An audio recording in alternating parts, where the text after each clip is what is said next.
Hey Leo, welcome to Sweet Tea Astrology and Tarot. My name is Erica. Welcome to the channel. How are you doing? I hope that you're doing well.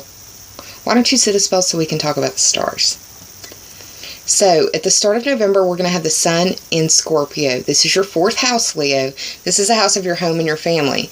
Home is where you live or where you consider home to be, and family is your parents, mother or father, or the people that you share your home with, your spouse, your partner, your children, your fur babies, and anybody else who might live under your roof.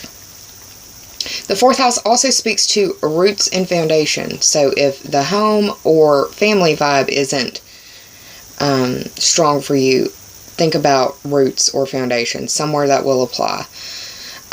If you live in America, on November the 8th, it is our election day. Please go vote. Please be an informed voter. Please understand that we're voting for more than just a president, that there are a lot of different initiatives on the ballot, and that you need to know what you're voting for. That's all I'm going to say. I'll jump off my soapbox now. On the 9th or the 10th of November, depending on where you live in the planet, we have Mars, the planet of energy, impulse, and aggression, moving into Aquarius. This is your 7th house. The 7th house is your partnerships with others. It's how you identify who you are through those relationships. It's also counseling and open enemies. Open enemies are someone that you have a beef with, or someone that you would have an argument online with that other people could see or witness and be a part of. Or it would just be someone that you would testify against in open court.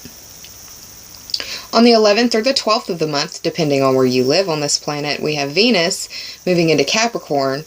Venus represents love, beauty, harmony, money, and resources.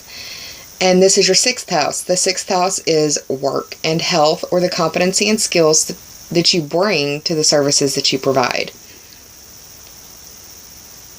That's nice. Venus moving in there could be one of two things. It could be nice for your health, because Venus is a grace.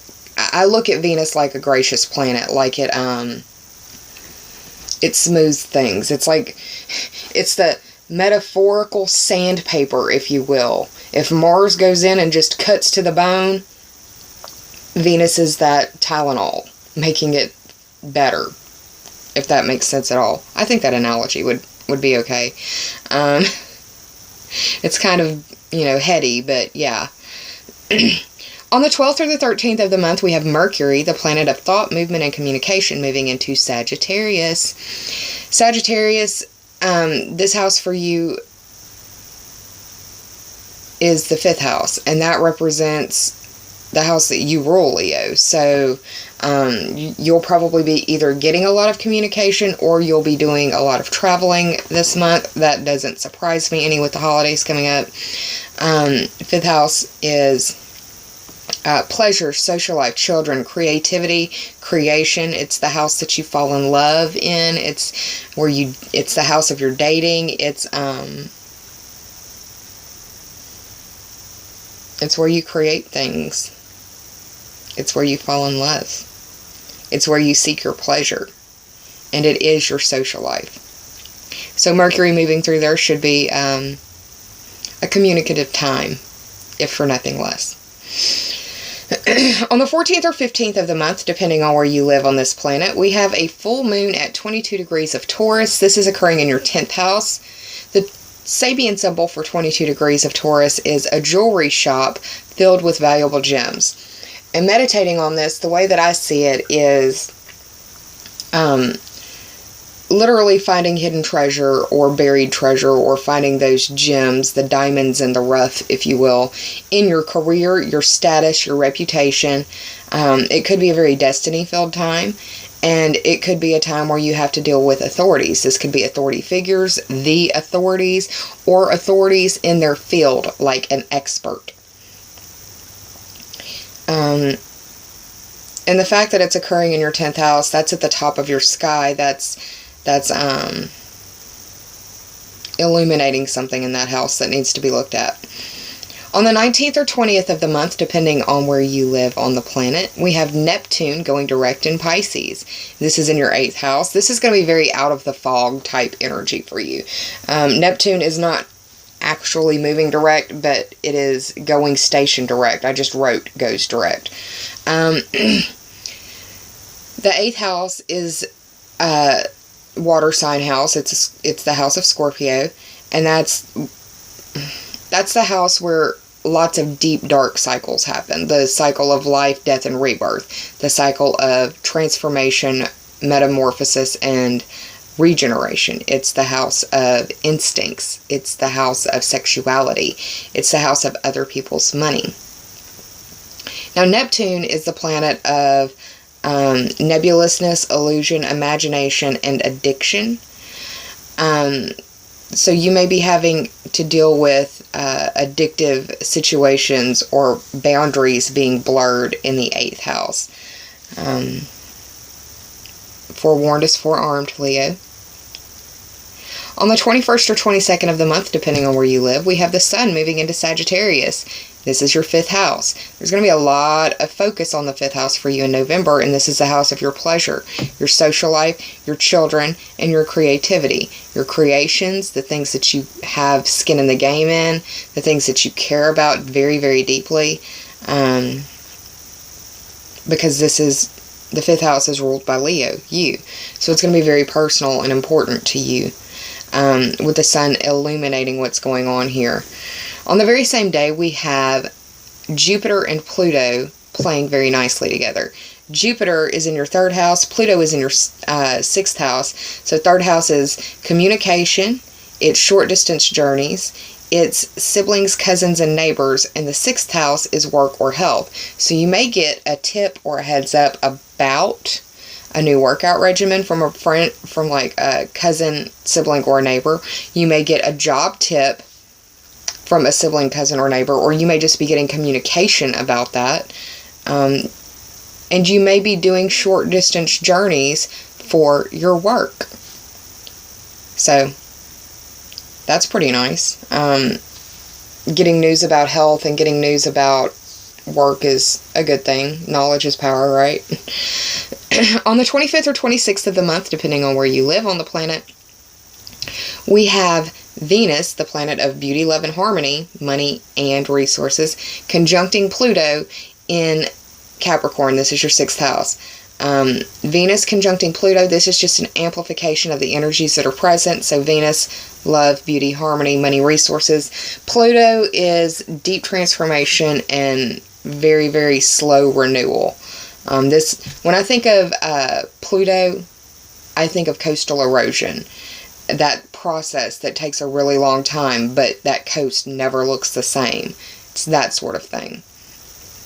Once again, happening in your 6th house. Work and health, or the competency and skills that you bring to the services that you provide. It would be nice if you got a raise that day, or something to that effect.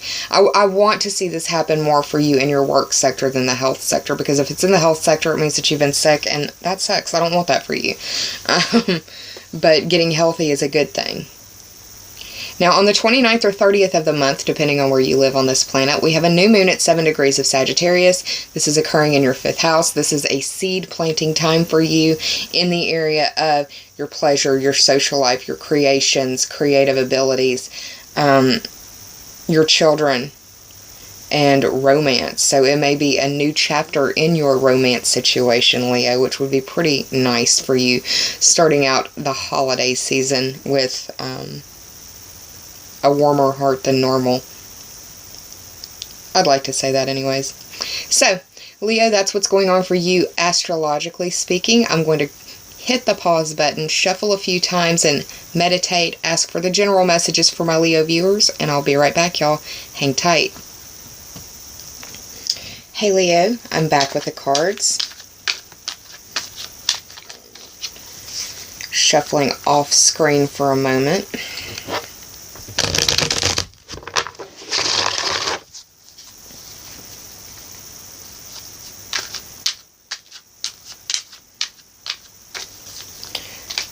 I'm going to say that if you are looking to have a baby, then now is a very good time for that. If you are not looking to have a baby, then do what you need to do to make sure that that does not happen. Because you have a lot of energy focus on your 5th house. If making babies is something that it doesn't apply to you, then it could be that you're dealing with a new romance, or you're feeling very artsy and crafty.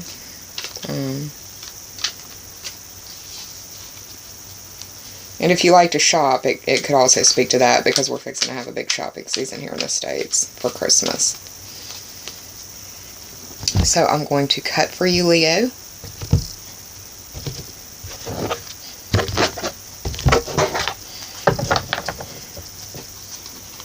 The bottom card for the underlying theme or the overarching energy, and the top 3 for clarity.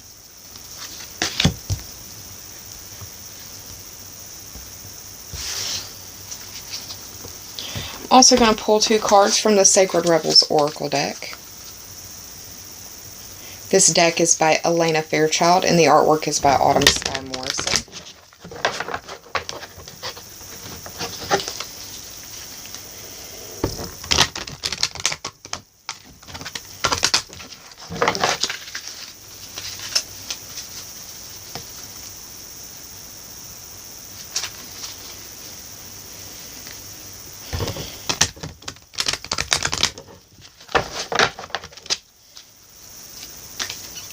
For my Leo viewers for November.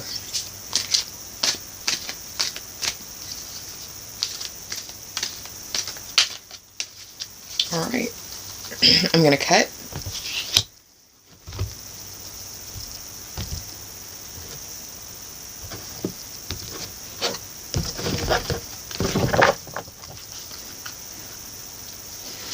Bottom card.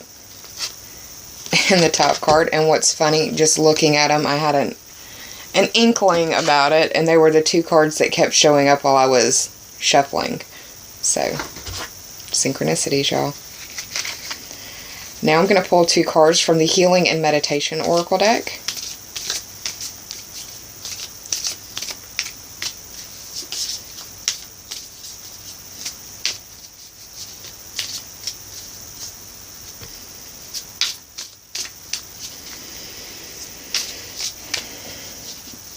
For my Leos.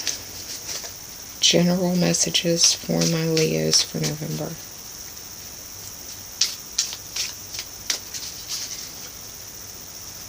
I'm going to cut.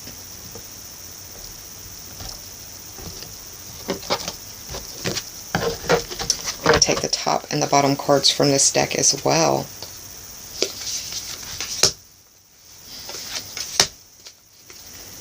Alright, y'all. What I'm going to do now is pause for the cause and flip these cards, do the totals, and I'll be right back with your story. Hang tight. Hey Leo, I'm back with your cards, so let's get started. The first card that you received, the underlying theme or the overarching energy for the month, is the 4 of Swords upright. The 4 speaks to the 4th house, and that's where the sun is starting out at the beginning of the month. The 4th house is home and family. Home is where you live or where you consider home to be. Family is your parents or people you consider to be your parents, or people that you share your home with. Your spouse, your partner, your children, your fur babies, roommates, anything like that. Also speaks to roots and foundations. The swords deal with mental faculties and thoughts, air signs. The air signs are Gemini, Libra, and Aquarius. We've got Mars moving into Aquarius on the 9th and 10th. So this could also be speaking to that as well. This card, just as itself, symbolic, or for me, whenever I see it, I think of it as the minor arcana death card. It does not mean somebody will die. There is a lot of health energy, work and health energy, or day-to-day minutia of things, if you will. It could be the death of one of those situations, be it work, be it bed rest because of your health, or someone that you are close to in your family sector. The person that's on bed rest may be an air sign, Gemini, Libra, or Aquarius. If not that, the 4th house is ruled by Cancer. It may involve somebody that has Cancerian placements. It can be their sun, their moon, or their rising sign. The only other thing I could think of that it would qualify or classify with as well would be a Scorpio, because the sun is starting out in the 4th house. So, that's the information about this card that I can share with you. But it's bed rest. It's being tired. It's, like I said, the minor arcana death card for me, because I mean, this is a sarcophagus. It could be that you need to get more rest. It could be that you're feeling tired as well. So that's the 4 of Swords. The first of the top 3 for clarity that you got was the 7 of Wands. This is defending your ground, defending your stance, defending your position, and it's a heated argument. It looks like this would probably be a face-to-face type situation. It can be online because you don't see the other individuals on the end of this stick, but I just see it as poking at this guy right here. The 7 represents the Libra ruled house of your partnerships, and your relationships, business, intimate, that sort of thing. Open enemies. This card very much looks like, you know, you're dealing with people who are open enemies. Or you're learning about who your open enemies are.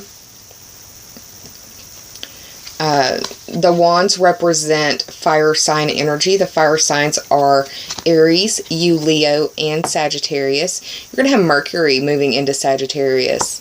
You may be dealing with arguments in your social life. Possibly about the election. I know, right? Shocker. I say don't discuss politics amongst family or friends, because it only pisses people off, and you're not going to change anybody's mind. You're not. They've got to come to it themselves. The best you can do is inform. And some people even get irritated by people informing. But this is an argumentative card, the 7 of Wands. Defending yourself, defending your ground, defending your territory, defending your stance. Feeling attacked is another way of interpreting the card as well. The middle card is a major arcana, and it's in the upright, so that's wonderful. It's the World card. When I see this card, the very first thing I think of is the internet, because of the World Wide Web. You're getting different ideas from different corners of the globe. This is the 21st card of the major arcana. 2 plus 1 is 3. You've got Jupiter in your 3rd house. The 3rd house is the house of your communication. It's your short distance journeys. It deals with your siblings, your cousins, and your neighbors. Now, the World card, it's funny how, you know, it breaks down to the 3. I see this as a communicative card. You know, I really see it as the internet or dealing with electronic communications. The World as a major arcana card represents the planet Saturn. And that's structure, limitation, containment, restraint. I don't have it written down on my notes, but going off of memory and just trying to... I know that Saturn right now is in Sagittarius. That's Sagittarius 1st house. So that would make 12 for Scorpio, 11 for Libra, 10 for Virgo, 9 for Leo. So I think... Don't quote me on this. Go back and look at other videos to make sure, because Saturn is not a fast-moving, super fast-moving planet. Saturn's been in this placement for you since 2014, late 2014, early 2015. So, I want to say it's your 9th house. The 9th house is the Sagittarius ruled house of your long-distance trips, adventures, your higher education. It's the study of philosophy, religion, astrology, foreign languages. It involves foreign people, foreign places, foreign things. It covers legal system matters and politics. So you may be getting in arguments over the election on the internet. Which, I mean, shocker, right? It could also feel like the world is opening up to you.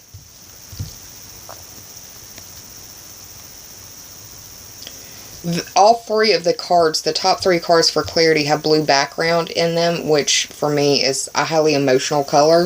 It's the color of water, so that makes me think of water signs, but it also is, you know, tears, feeling blue, feeling sad, that sort of thing. That's how I interpret it. So we've got the 7, feeling attacked. We've got 21, the world, feeling like it's opening up to you, possibly doing some long distance trips. The last card is the 8 of Cups. The 8 represents the Scorpio ruled house of life, death, rebirth, your instincts, your sexuality, other people's money, transformation, metamorphosis, and regeneration. I feel like this guy in the card picture is you. You're a fire sign. This guy is cloaked in red. You're turning your back, or someone close to you is turning their back on something that they have put a lot of work into. But for whatever reason, it's not yielding the way that they wanted. It's not going the way that they wanted. The cups represent the water signs for me. The water signs are Cancer, Scorpio, and Pisces. The cups, for me, represent it's like a container. Obviously, it's a cup, but it's what fills you up. It's what sustains you and makes you feel whole. It's the shit you care about. I mean, you care about a lot of things, but this is the stuff. This is the gooey center of you. If somebody messes with your cups, that's your relationships, your partnerships. That's what you really truly you care about, and it fills you up. It makes you feel whole. We've got Neptune going direct in Pisces in the 8th house. So, Leo, if you are dealing with any addictions, I would say especially around sex, or obsessions dealing with other people's money, now is a good time to start trying to release that, so you aren't chained to it or shackled to it.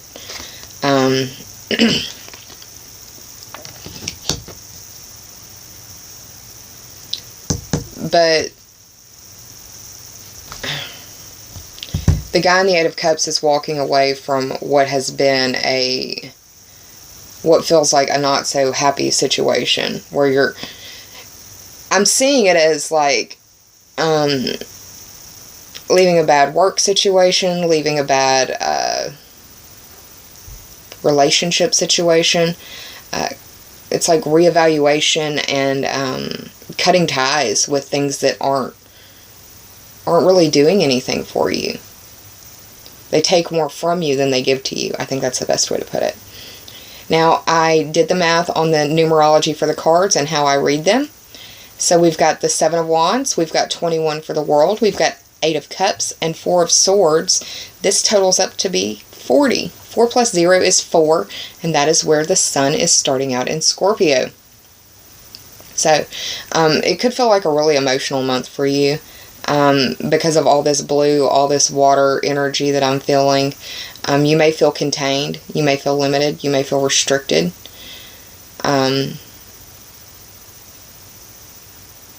Understand that this too shall pass.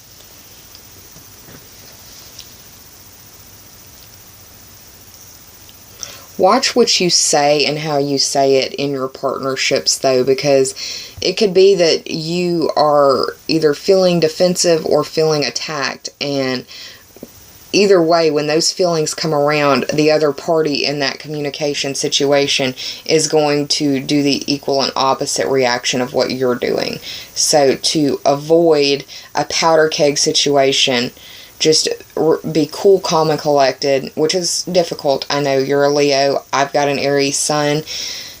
It's hard to be cool, calm, and collected sometimes when somebody hits that right trigger button. But one of the best things you can do is what I started doing, and I still try to remind myself, is I'm not going to allow this person to dictate my reaction.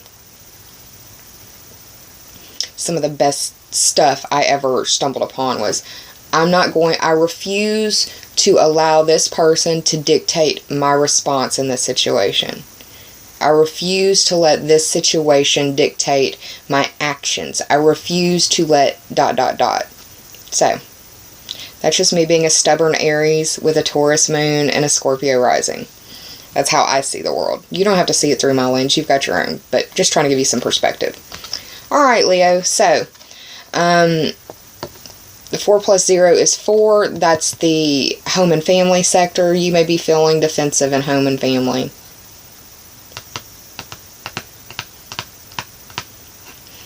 And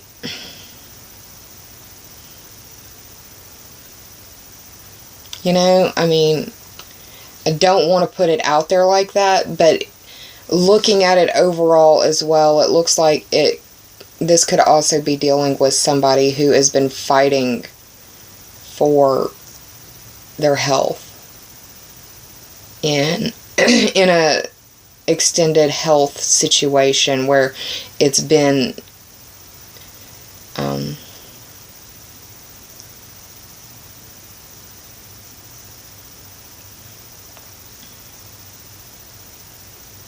this could be a death.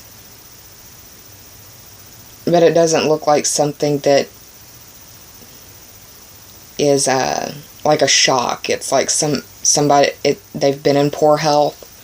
The reason I have a friend who is a triple Leo, and she was just recently diagnosed with stage 3 breast cancer.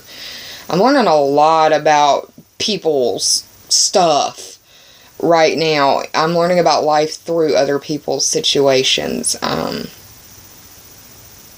I know of 3 different individuals who are facing cancer battles that have found out about it in the last 2 to 3 months. And I'm seeing it be something like this, where they've been fighting for a long time. And I mean, with the world being upright, it's like they're trying to contain it, and it can't be contained, or won't be contained, or it comes back.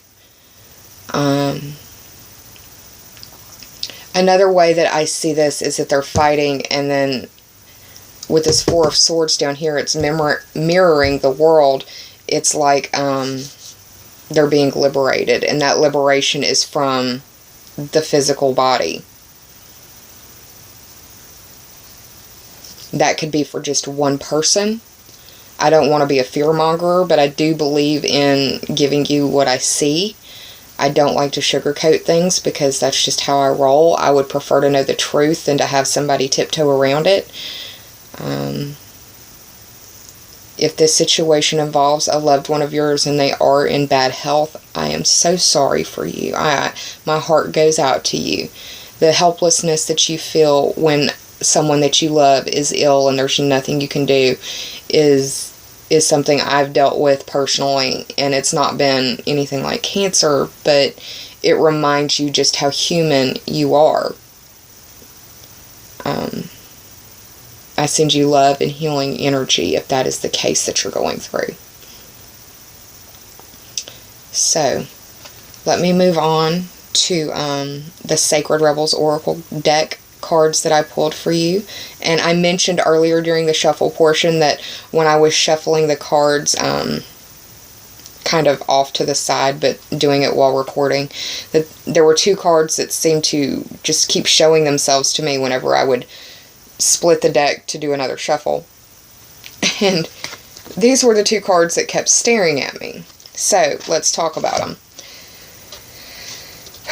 The first is Diving for Light. It is the number 11 card.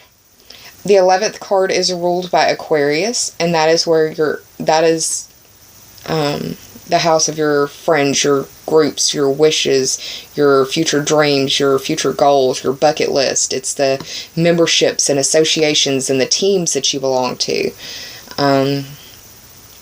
You could be experiencing this in that sector, in your friend sector.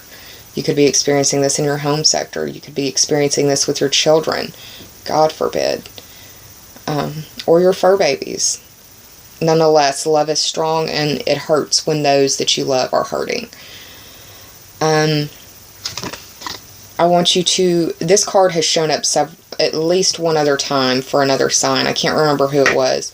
But I want you to look up what the seahorse symbology means. I think it was Aries that this fell for. Aries may be important to you as well. You may want to go watch that video because of this synchronistic link. But yeah, look up the seahorse symbology because it's very strong in this card. She's underwater. And when I think of underwater, I think of being flooded by emotion.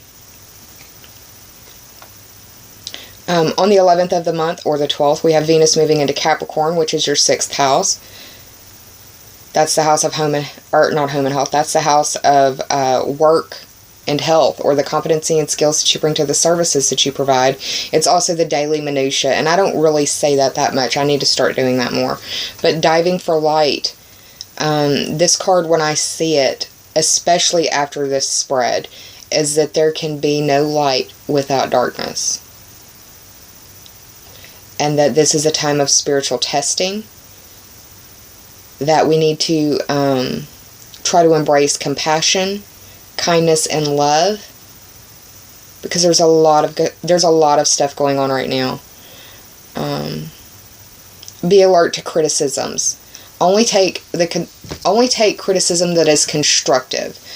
Now, for construction to happen, sometimes there has to be destruction. If they tear you down to build you up, that's one thing. If they tear you down to build themselves up, that is something entirely different, and that's what you need to reject. Also, pay attention to the sabotage. It can be self-sabotage, or it can be sabotage from someone else. But pay attention to the sabotage in your world, on your path to your goals.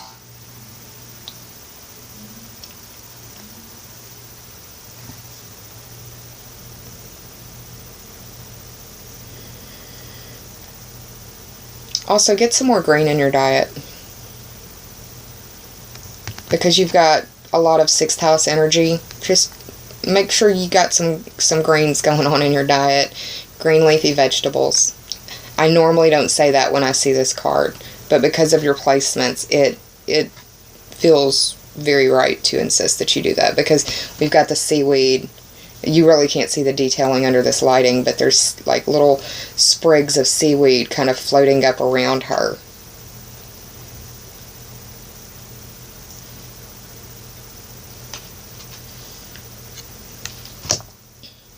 The second card from the Sacred Rebels Oracle deck is Dream a Beautiful Dream. And this is a picture of the globe. And it looks like it's going through an ascension process. This is a picture of our planet right here.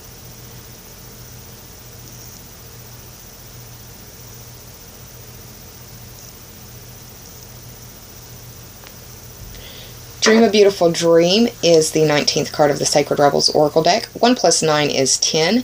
This is where we focus on your career, your status, your reputation, your destiny, and dealing with authorities. Authorities in your world, authority figures, and authorities in their field, or experts. This card indicates that you need to be aware of the small-minded and the superficial, and don't allow them to influence your decisions. This is also a card that, when I see it, I feel like we're all together. I literally hear the 1980 song We Are the World in the back of my head when I see this song. And if you don't know what that song is, please go look it up. Find the lyrics, read them. Your expectations need to be examined as well. They say, and I happen to be somebody who believes in this, but they say that expectation is the root of all heartache. The minute you let go of your expectations, it frees you and it frees the other person from a lot of hurt.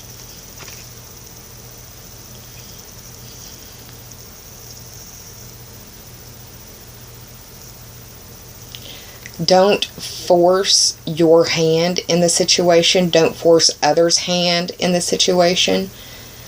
Don't try to control the situation, whatever it is that's playing out. It would not be in your best interest.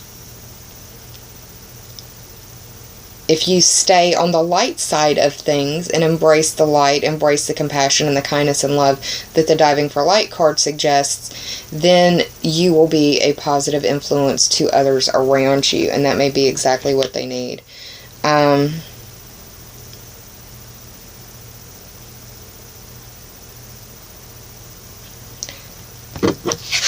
We've got a picture of the world, and we've got the world card right here as well. You know,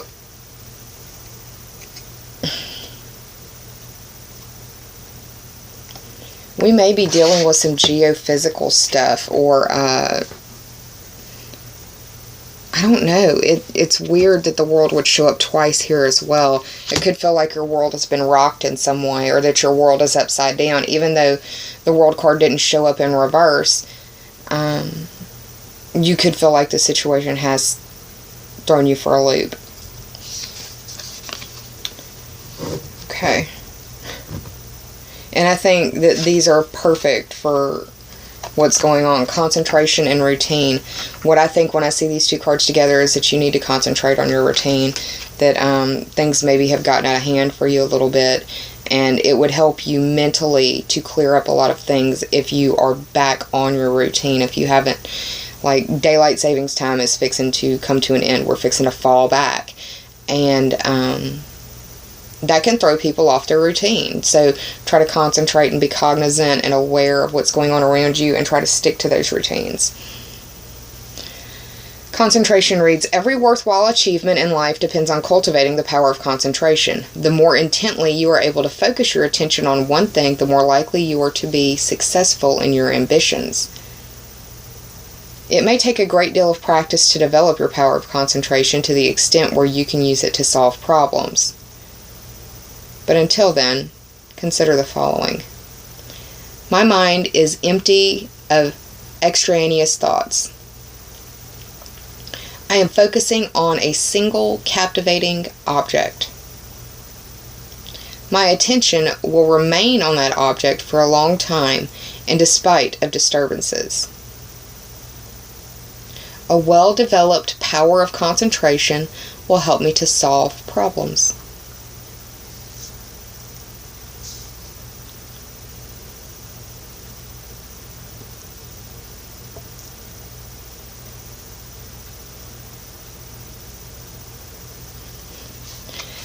Aries rules the head.